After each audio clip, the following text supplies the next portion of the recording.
Opinions expressed in the following show are solely those of the hosts and their guests and not those of W4CY Radio, its employees, or affiliates. We make no recommendations or endorsements for radio show programs, services, or products mentioned on air or on our web. No liability, explicit or implied, shall be extended to W4CY Radio or its employees or affiliates. Any questions or comments should be directed to those show hosts. Thank you for choosing W4CY Radio. Welcome to Entrepreneurs Ascending. This isn't just a podcast. This is a call to action for all entrepreneurs who are tired of seeing their businesses and communities suffer while big business continues to grow by the billions. We challenge you to apply the content of our time together to create businesses that your clients can't resist, your employees love to work for, and your communities can depend on. Now is the time for Entrepreneurs Ascending. Yes, now is the time for Entrepreneurs Ascending. So that means it's your time. It's our time. And it's a great time to learn more about training and how to use your training time wisely. Not sure why I'm saying time so much, but it seemed like it worked. All right, so training, it is one of those things that is just so easy to overlook. In talking with hundreds of, if not thousands of entrepreneurs throughout my years of consulting, it's funny how quickly people are like, well, they should have just picked it up, or how quickly they are to move on and think somebody's got it. And that's just not the case. I think so often we're more focused on just trying to get done with the task of training as opposed to making sure that the person that we're training is truly educated, equipped, and empowered to be able to take it, run with it, and perform at a higher level. And that's why we have Andy Sterie on with us today. He's an expert in training, and he's developed some very powerful systems for helping businesses ensure that they're not just training for compliance, but they're training for performance.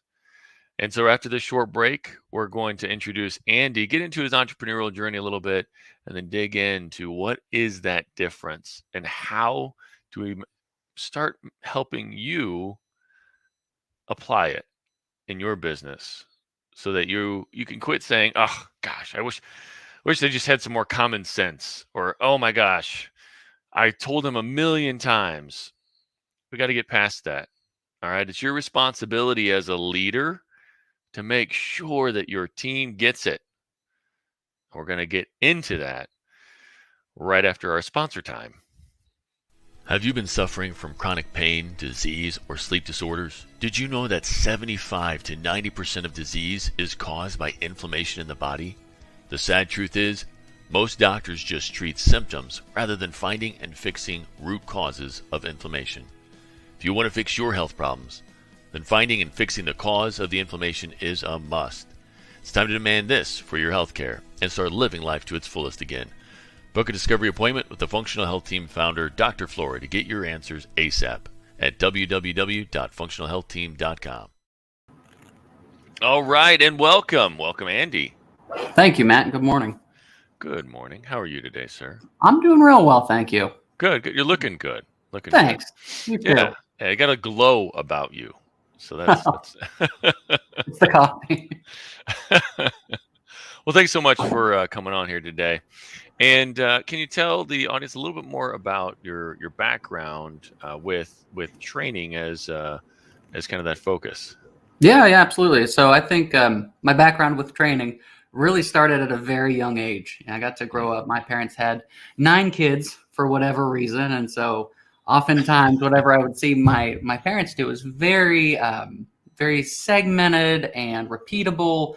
Like I remember growing up, watching my mom make sandwiches for the week for her kids, and she's got 18 pieces of bread on a cutting board, and she's going through this process of making peanut butter, jelly, or turkey and cheese, or whatever it might have been. So that's kind of where, and then coming in at number 4 out of 9.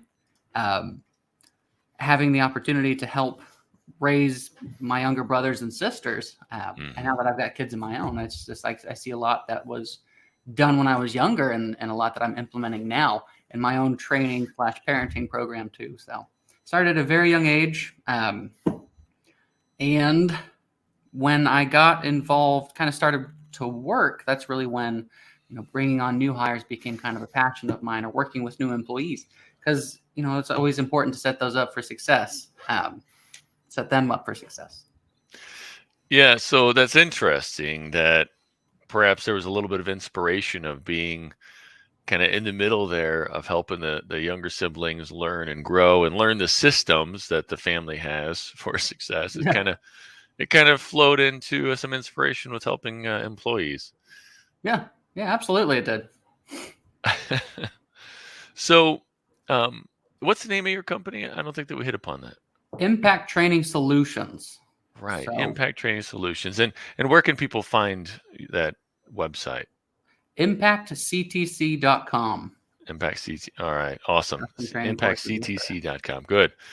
And we'll circle back around to that just in case you didn't catch it. But so Impact Solutions. So tell me about why is it called Impact Solutions? That's an interesting term for training. It is. Impact Training Solutions. It's called Impact because I'm wanting to make an impact bigger than just myself, bigger than just coaching one person, or bigger than just writing one performance training journal. And it's a training solutions company because everybody has training. Everybody has their own training program for the most part, whether it's, hey, we just take on a new hire and they learn by doing. And it's not really a formal process. So I want to offer solutions that'll help formalize that process. So what made you decide, what was that moment that made you decide that you wanted to go out and do this on your own? That started, I would say back in 2017, 2018. I was in sales at the time. I have a sales mentor that I work with, a sales coach, and I've been working with him since about 2016, 2017, but I just saw the impact that he had on my sales career. It really started with giving my sales process, putting a process in place to have that. And then the reason what got me into training was one of the first pieces of professional feedback I got in my sales career was, you don't have confidence. And I thought that's kind of a thing to say. That's a big thing to say. So where does confidence come from? And it's the definition of confidence I was given was very different from what I would actually consider confidence. It was, whenever you say something, just sound really positive or just sound really sure of it. And there's a little bit of that, but that's not real confidence. And so the other thing that really took my sales to the next level was not only having a process, but finding confidence or finding a principle to sell from. And it started as a sales training because it's very impact training started as a sales training because a lot of people understand I need to have a process, but they're missing the principle. And oftentimes when you start in sales, the principle is, I want to make money. When my principle shifted from I want to make money to everyone's my best friend and I want to get them the best solution for them, that's really when my sales training or when my sales career took off. And so I rolled that into a training program. And then I shortly realized everyone has sales training. And where my heart ended up going, or what I ended up really having a heart for, is new hires and wanting to set them up for success because they don't always come on as a very confident person. So, it became important to me to invent a process to help set those new hires up for success. And that's where the Stuck Less process came from. And that's where some of the training solutions come from too. So I don't only have just that one process. I also have training workbooks. I have training performance journals that help kind of extract your existing team's experience and turn it into a teachable training program. Okay. Well, we'll have to get into that a little bit more here soon, but why do you choose to do it on your own as opposed to just doing it within larger companies? Because I know you also do some work within larger companies, but to go out on your own, what is so special about that impact that you can make?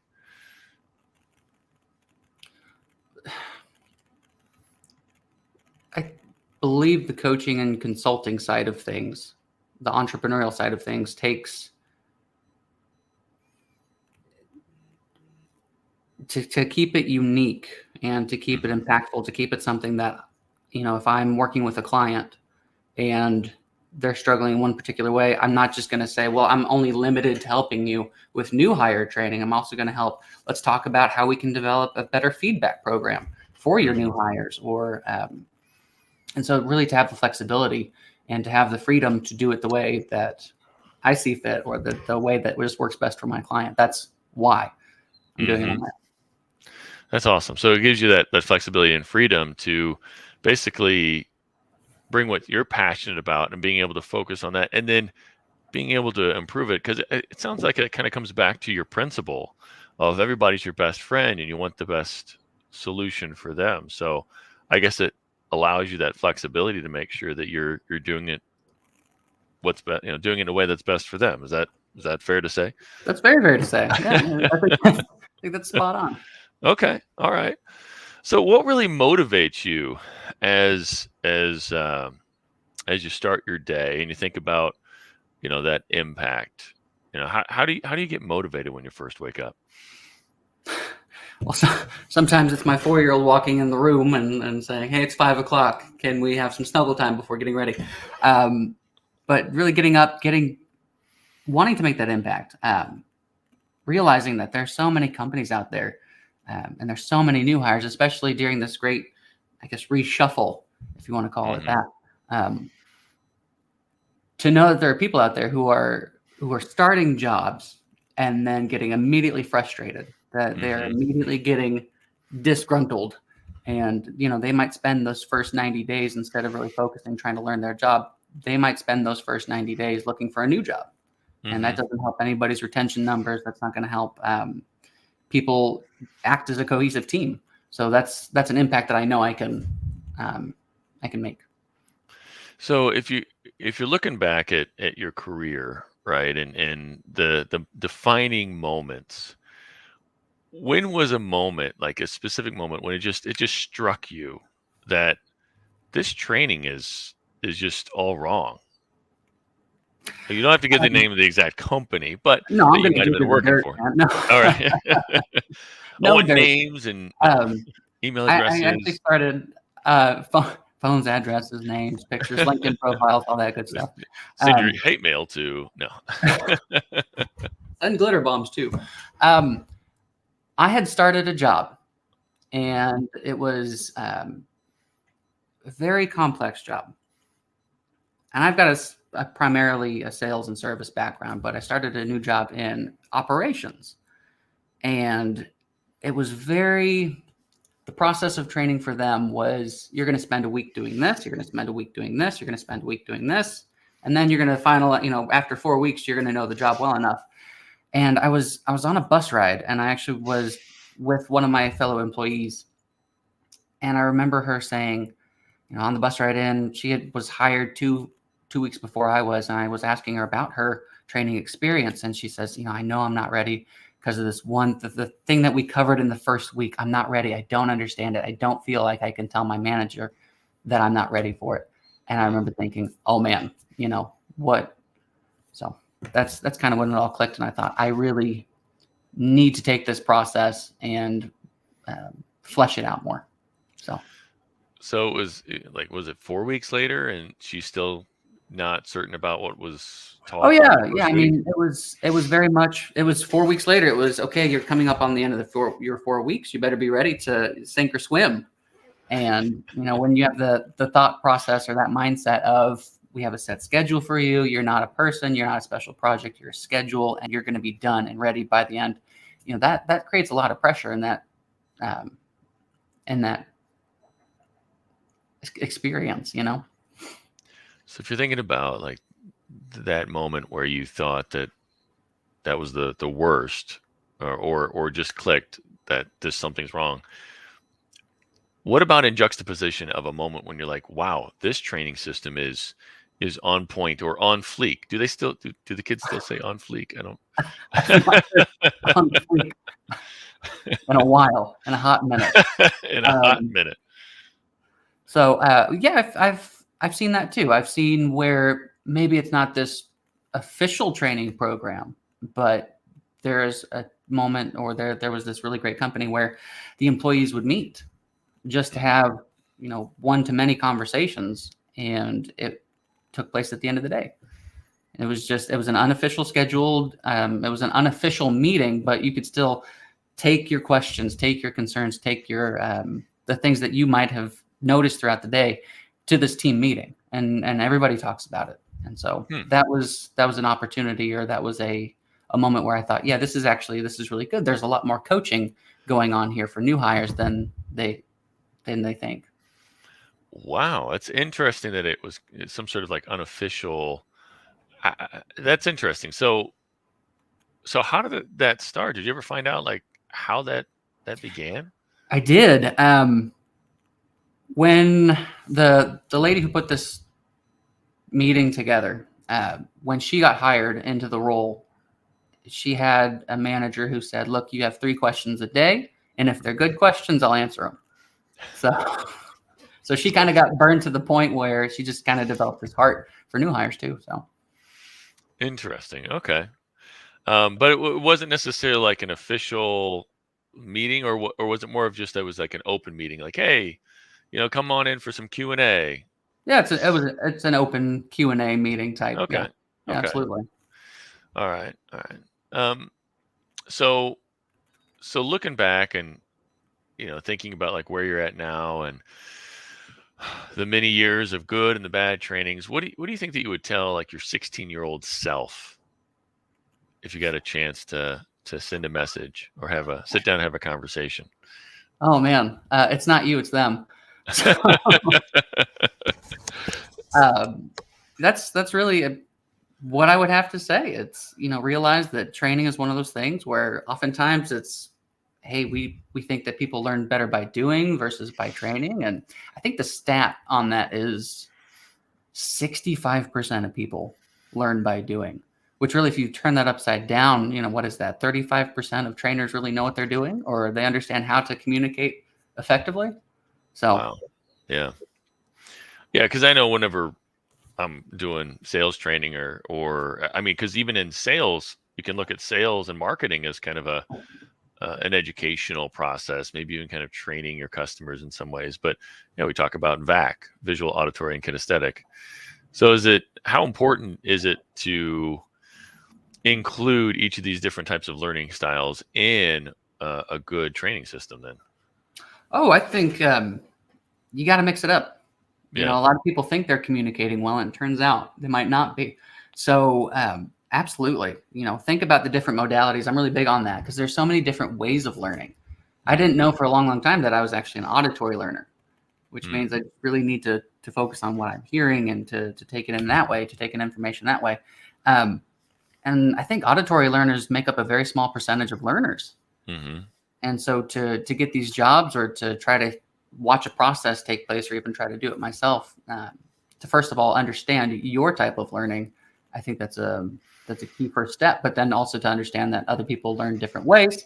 So we've got to mix it up, because you never know when information might be sticky. Okay. What might make it help stick for somebody else.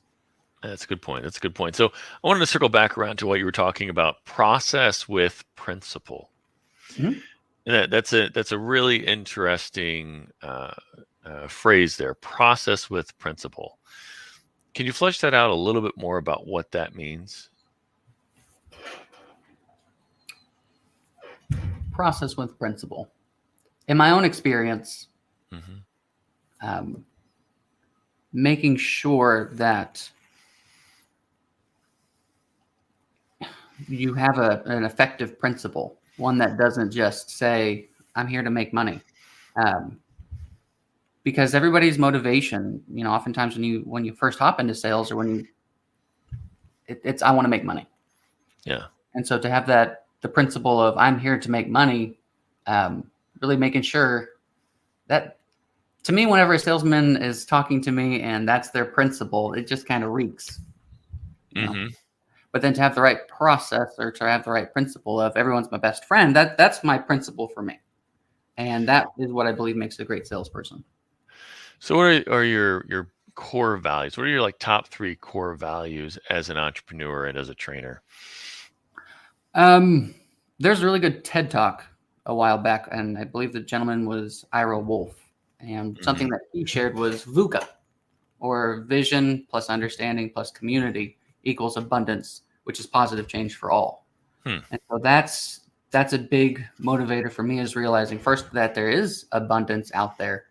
And that's abundance that I can tap into by helping enough people. Once it kind of goes into what Zig Ziglar said, over help enough people get what they want, and you can get what you want.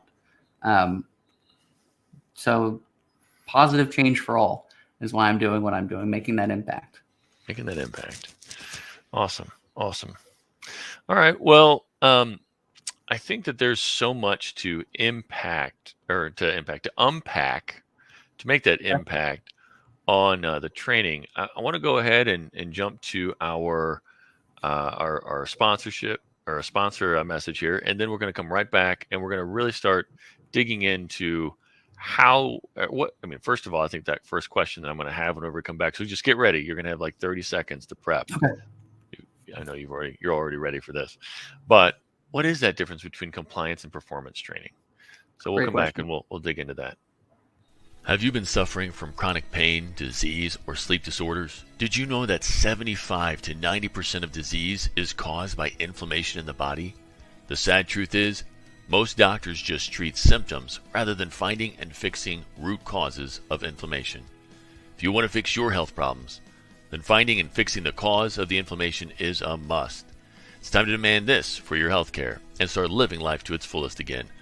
Book a discovery appointment with the Functional Health Team founder, Dr. Flory, to get your answers ASAP at www.functionalhealthteam.com.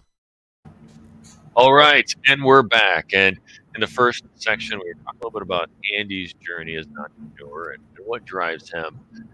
And now we're going to dig into the difference between performance and compliance training, and how you can take actions in your business to effectively, quit complaining all the time about people not getting it, or people not having common sense, or any. What else have you heard people say, Andy? Well, when you say they just don't get it, I've seen a lot of people lose their temper and say, "Well, this person just doesn't get it." And Right. Actually, I experienced one of my previous coworkers go from our company to a competitor company and actually rise up into leadership there. So I think the person very much did get it.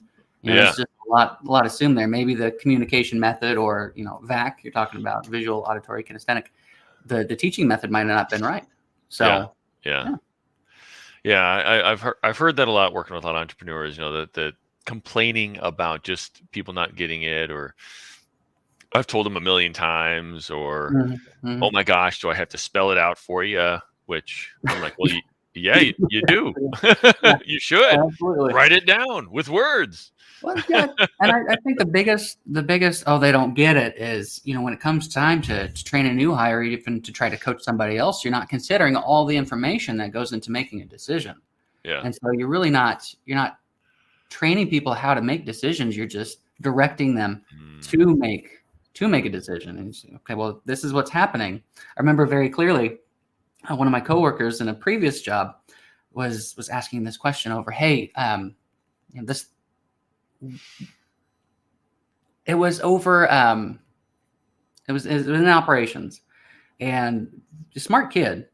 But the way he was asking his question, he was asking not what do I have to do now, but that's what the management was trying to tell him. Okay, well, this happened, so you need to make this one decision. And so many times, instead of teaching the whole decision making process, we just get caught up in, I'm going to give you direction, and you're going to follow direction, and that's not very sticky information.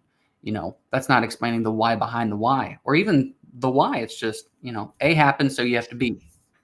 So if, in terms of that question of what's the difference between compliance and performance, it sounds like that might be part of it. Let's flesh that out a little bit. So what is the key difference between compliance and performance training? Teaching situational awareness, teaching how to make that decision. Compliance is, hey, we sent you this document, you reviewed this document, you're good. It's more of a function of HR. It's very important. I mean, there's a lot of compliance training that, you might follow up with a quiz at the end. That's one way to make sure that people have taken the compliance training seriously. But performance training comes down to teaching people really how to look at what's going on, not just see that there's a problem, but to look at the decision-making landscape as a whole and say, okay, I understand that the reason why I'm in this situation, the reason why I need to make this next decision is because X, Y, or Z might have happened. Mm-hmm. And now, performance training not only says X, Y, or Z might have happened, therefore I have to make a decision, but it's also understanding after I make this decision, what impact is that going to have? What's that going to start? What process is that going to start? So understanding calls to action, Okay. And I mean that if you're in the middle of a process and all of a sudden you might hear something or get a phone call or get an email, you're going to have to change gears. Compliance training says change gears. Performance training says, okay, well, here's why we need to change gears, or here's how we can. So here's the call to action that you need to either listen for or see to really understand what's going on.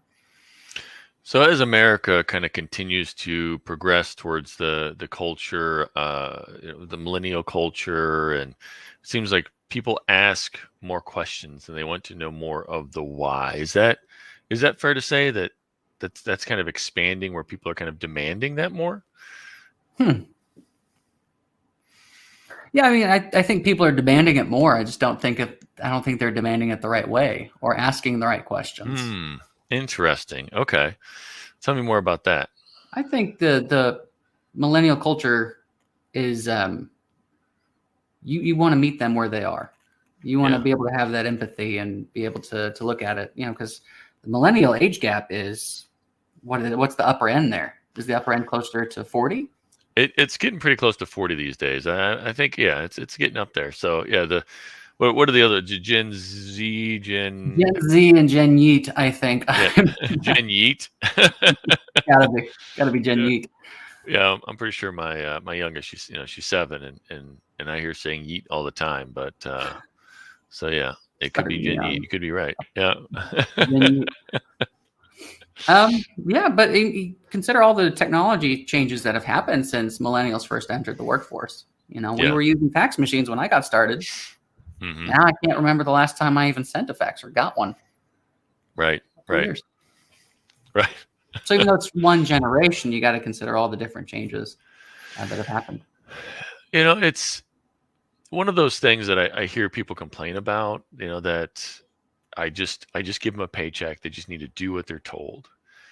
And I think that was very common. And the reason I asked is because I feel like that was acceptable maybe 20, 30 years ago ish. That was just kind of like how it is. But it seems like the culture has progressed.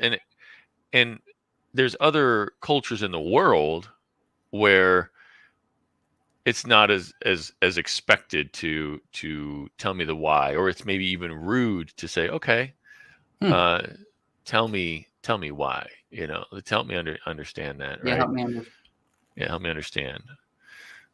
But it seems like that's a lot more expected. Now, what are the pros and cons of teaching a decision-making process versus just a compliance understanding? Cons, just right off the bat, it takes longer, and not everyone is equipped to teach a decision-making process, or they might not have the patience to do that. Which is where I would say Impact Training Solutions, that's the gap we're filling. Is we're not only going to teach you how to develop this training program, but I'm also going to coach you on how to coach. I'm going to teach you how to teach, and then you can take that and you can teach your peers that. That's part of making that impact. It's might be a 3-month coaching session or a 3-month coaching gig, but teaching people how to teach. Yeah, teaching them how to teach others how to fish.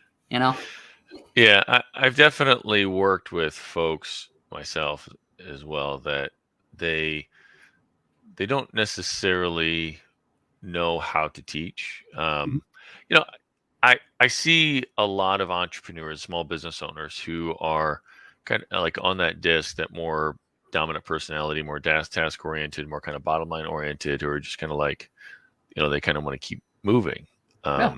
And that's one of the reasons that makes them great as an entrepreneur, though. Like they're always moving forward and charging forward. But sometimes it can be hard to take that step back, because you said it takes more time.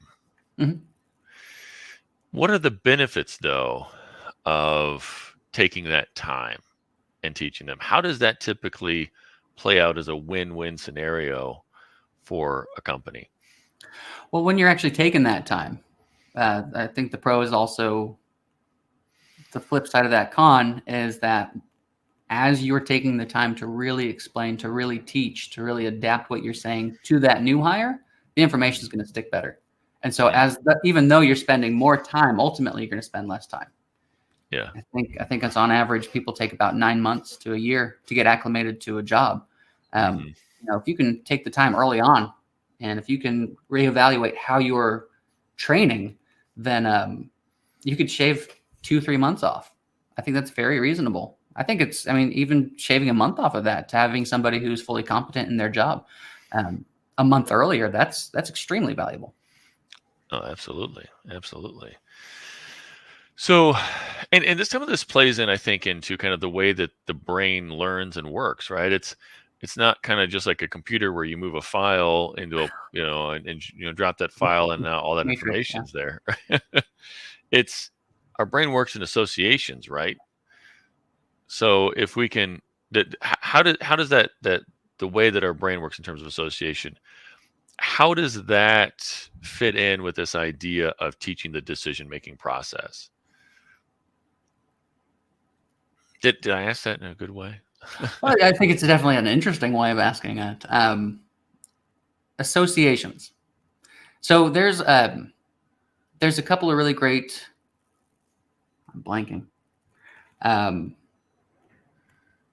Evidence-based learnings or evidence-based teaching, and one of those is overcorrection.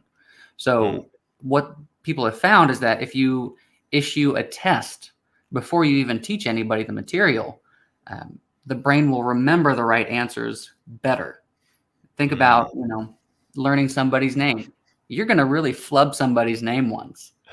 You're never going to forget that. So your brain is overcorrecting. Your brain's making that association saying, oh my gosh, okay, there's clearly a gap here in my information or my understanding.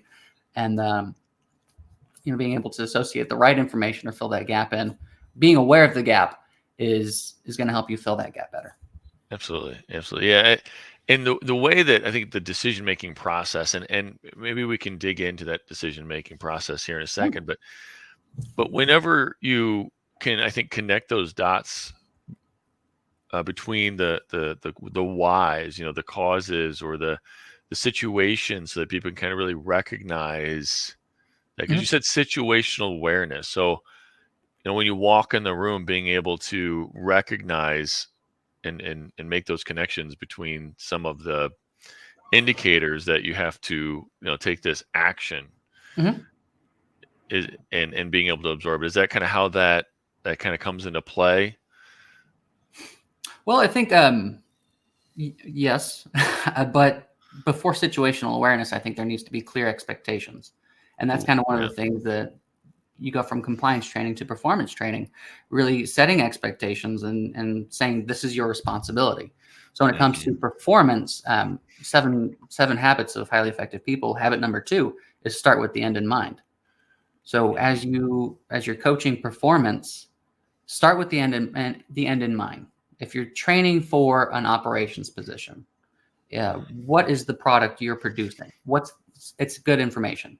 You want to be that ops tech or the ops manager who has that good information, who people know, okay, I can trust this person with the information, because the end in mind is your product. Okay. Better information, sales, increase revenue. So set those expectations. So is that step 1? So let's say somebody is wanting to take some action on some of these things that we've talked about. They've started to buy in that maybe this decision-making process training makes sense, and got to figure out the situational. Well, what is step 1 for them to start moving towards that performance-based training? Oh man, step 1 is realize that people are not a schedule. They're more of a special project. It's going to take a little bit longer. realize the 4 stages of learning. The first stage being unconscious incompetence. I've seen a lot of trainers who will be teaching a new employee and they'll say, does that make sense? And the new hire just has no idea. They don't know what they don't know. And so they'll just comply and they'll say, well, yeah, I get it. And then they're going to come to you with that same question because they don't understand what they don't understand. Okay. So being able to get people out of that unconscious incompetence, recognize that that's the first step of learning, that you don't know what you don't know. And to approach training with that mindset of, okay, well, now I gotta get them from unconscious incompetence to the conscious incompetence where they're aware of that they're starting to develop good questions because they're seeing their gaps. They're seeing their own gaps in knowledge. So that you first have to realize that people are special projects. Do you mean that not everybody's the exact same way? What do you mean by special projects? When I was in ops, there was a time that you could allot for special project.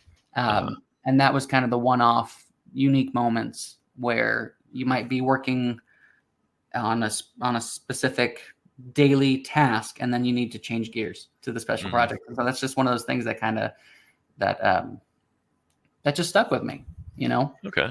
Yeah. So and that might be my time. millennial. That might be the millennial side. Well, it's interesting because each person is different, right? Like, and each person's unique and has their own unique needs. So that's interesting. So realizing that that each person has their own unique needs, and then there's those 4 stages of learning. So you said unconscious incompetence. What are the other stages? We have conscious incompetence, which is I'm aware of their stuff that I don't know, and I can start to ask the right questions. And then there's conscious competence, where you know what you know. These people make the best teachers. I'm aware of, I know what I know, and I can explain why I know it. And then we have our high performers who are unconsciously competent. It's just it's muscle memory. You'll hear that thrown around a lot.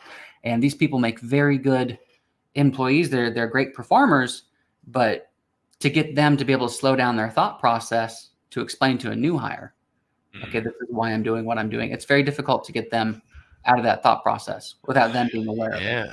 Yeah. I see that so often with entrepreneurs that they kind of forget what they had to go through to learn what they know. So they get so frustrated. And I know I've been in that situation too, that to have to take a step back, because sometimes you're just like, well, how are you not picking up on that? But it's like, well, because they didn't necessarily have the years of experience or some of the same experiences as you, right? So taking that step back of being aware of that gap, like you're saying, that's fantastic. So step 1, you said, is kind of realizing that each person has to go through these stages, and each person's a special project. So what would you say is like step 2? To teaching the decision-making process, step 2. First step, realize it's going to take time. Yeah. Realize you're going to have to slow down. Next step, start documenting it. As you're slowing down, as you're really thinking about your thought processes, take notes. I think the next best step that you can take is, hey, when you started this job, asking your coworkers, when you started this job, what's something you wish you would have known? And you'll get just a huge swath of answers. And that's how people have had to learn. And to be able to equip your new hires with that information earlier, you could get a lot of great traction that way. Yeah. I think it kind of comes into a conversation I was having with a client, and we were talking about documenting, and they said, well, there's whole classes on how to use this software. I said, oh, okay. There's whole classes. So people can get different results if they use this software, if they put in different information. Well, yeah. Okay. So is it acceptable if your team all gets different answers if they try to use the software? Well, no, we need to be consistent. Oh, so is there a consistent way to get the same results out of the software? Well, yeah. So you say that there's a kind of a specific way to do it. Well, yeah. Okay. So is it more effective to have them take all those classes, or is it more effective to just go ahead and document your specific steps on how to use software to get the consistent results? Oh, yeah, I see your point. I get it. I get Yeah. it. I get it. Yeah. So when you're working with your clients, yeah, you have to kind of bring them through that awareness. You have to help them understand documenting. What's next in that process? I'd say, I'm thinking about this one specific manager that I've got to train and got to work with. She never had a management position, and she purchased the journal, the performance training journal, and was working her way through that. And we were on one of our calls, and she says, when I'm training a new hire, there's so much that I feel like I want to tell them. So that kind of comes into slow down. Document this process, document this training process, so you're having these approved conversations. Back when I was in operations, one of the ways I was getting trained, one of the ways we were all getting trained was, well, think about this specific software like you're playing Tetris. That was the unofficial, and I love Tetris. I'm good at Tetris. This was nothing like playing Tetris. Have you ever played Blockadoku? No, I've not. Oh, that's a fun one. Yeah, check it out. Yeah. I'll take Kind that. of it's a block game. You fill it in like a Sudoku, but with blocks. But anyway, yeah, that's a fun one. So I love that. So because you have to slow down, it sounds like, and so you're saying after you kind of start documenting, are you saying that there's like maybe a certain order that you have to take, like thinking about, okay, what is the progression of training? There's two thoughts there. One is block style training. One that style of training is, okay, you're going to focus on this one task and you're going to learn this one task for this 1 month or this 1 week. And then there's interleaving training where you're not just focused on one specific task, but you're kind of randomizing what you're doing. And this is evidence-based learning too, where train on this for 1 hour, go train on this for 1 hour. So you get a better holistic picture of the job. And even though that's going to take a little bit more time, that's going to help people connect the dots more easily. Or when I make this decision, now I can see how it affects over here, because I'm not just focusing on making this one decision over and over repetitiously, but I'm getting a better picture of the whole program. So I can help people introduce an interleaving style training program. That's what I prefer, honestly. It might take a little bit longer, but they're going to have a much better picture of the job they're performing. Okay. So that element of making sure that what they're working on is or focusing on is being interwoven between different types of projects and different opportunities, so that kind of comes together. So it sounds like, again, it's kind of like, okay, you're understanding the different elements. So where does the rubber meet the road in terms of helping them to understand decisions that go into this? So we've kind of got like the documenting, we've kind of got that progression of interweaving it together, but where does it really start to click for them on how to make a decision when it comes to what they're being trained on? That depends on the person, but you'll notice that as you adjust your training, their questions are getting better and more poignant for the new hire. So that's a sign, or that's a signal that your training is working, or that their training is going well, is because, this question that they had on day 2 or day 3 is way more basic, and the question they might have a month later is more complex and more, okay, now let me know the why behind the why. So that's kind of where the rubber's, that's how the rubber's meeting the road. Okay. So in terms of this process, like when you're working with folks, tell me a little bit more about that journal as well, that learning journal. Yeah. How does that help somebody? So that first and foremost, as a tool for a manager, it helps them really focus what they want to say, or it defines what performance is in that specific role. And then it helps break the learning process down into call to actions. So instead of cues and keyways, the first thing you can do, documenting the training program I have, it's called Stuck Less. And I developed it because I want people to get stuck less through the training process, because there can be a lot of downtime in training. So the first 3 portions of the systems, tools, and utilization, you're documenting everything, saying, hey, this is a system you're going to be using. This is how often you're going to be using it. You can store this in an Excel. You can store this on a Word doc, but make them aware of it. And then the next portion, the C and the K, is cues and keyways, which is teach them to have that situational awareness. And then let's talk about the keyways, or the decisions that we're making. We have all this information going to this one very specific keyway, all these cues teaching us or instructing us to make a decision, understand those cues, and then understand once you make a decision, what's the effect going to be. Okay. So the learning journal helps. So a manager, how do they use that learning journal then? Whenever they're learning information, or whenever they're trying to teach? So I wanted to keep it pretty concise, and there's only about 15. Okay, there's 18 pages of, hey, we're going to talk about this training process. We're going to talk about performance training. Let's define performance first. Let's talk about how you know. Let's slow down your thought process. Let's get you out of that 4th stage of competency. Mm-hmm. And let's really slow our thought processes down to help teach the new hires. The same lady I was talking about, she said, there's so much I want to tell them.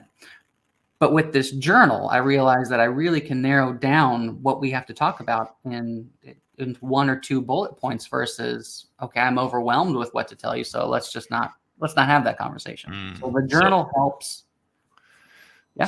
So part of that process, you're saying, and kind of what you help folks do, is slow themselves down, understand the performance or what performance looks like. Mm-hmm. Understanding what the systems, tools, and the different ways of utilizing this information look like. Mm-hmm. And then what needs to be documented, and then how they go about interweaving the important lessons to help these people to grow and understand how it all is kind of pieced together, as opposed to that block style where it sounds like it's a lot more just siloed. Well, you got to learn this thing. Mm-hmm. But if you don't learn how this thing fits together with kind of like this thing over here, because it's not an interwoven training process. And now, an interwoven training process, it's not just like baptism by fire. Is there some there's some thought to there? So you got to, right, absolutely. Okay. And so that's what the journal helps establishes, these intentional conversations. If you can change the conversation from, hey, you're playing Tetris, which is an unofficial training lesson, to, for something that clicked for me, a gentleman said, think of it like you're babysitting. Now that he had that conversation, okay, it's clicking in my head. I'm in operations. I'm doing some babysitting. Okay, this will help me improve my information that I'm providing. Document that. Realize that the conversations taking place is think of it like a video game versus think of it like babysitting. And now that we have this new conversation that we can have, sure, you're playing Tetris and you're babysitting. Let's make those two take place together. So maybe you're even teaching the kid how to play Tetris while you're babysitting. It was a Tetris factory. I worked in a Tetris factory for a bit in operations. That's what that was. That's awesome. All right. Well, hey, we've got to only like 30 seconds here. How can people get a hold of you to learn more about how to create more performance-based training?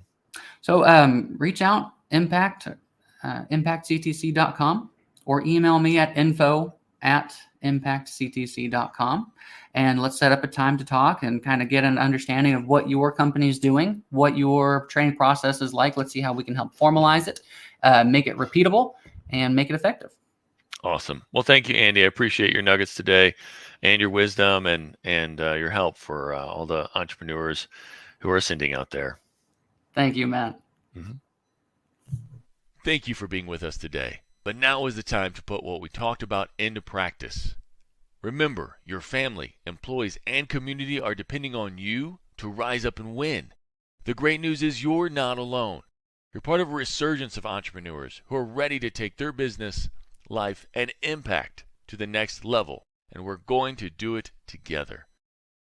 This show is powered by Time for Success, where we help business owners every day who want more freedom and wealth while building a legacy of positive impact. Please follow Time for Success on LinkedIn, Facebook, and YouTube for more helpful strategies and tools for